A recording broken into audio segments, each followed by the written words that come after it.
დედოფლის წყაროში ორი ახალი სკოლა შენდება. სასწავლო სივრცეების პარალელურად მოეწყობა საბუნებისმეტყველო და კომპიუტერული ლაბორატორიების, სპორტული და საერთო დარბაზები. სკოლების ინფრასტრუქტურა ადაპტირებული იქნება შეზღუდული შესაძლებლობების მქონე პირებზე.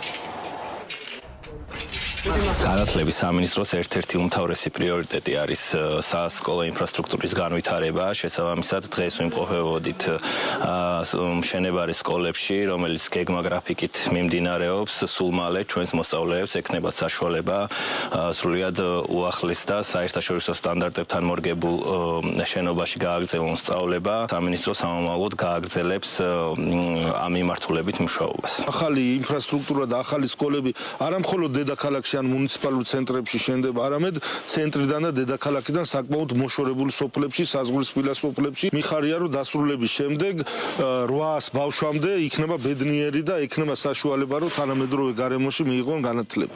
მადლობას ვუხდით განათლების სამინისტროს იმისთვის, რომ ჩვენ მოსწავლეები შეძლებენ თანამედროვე სტანდარტებით და თანამედროვე ტექნოლოგიებით აშენებულ და დამშვენებულ ამას სკოლაში ისწავლიან.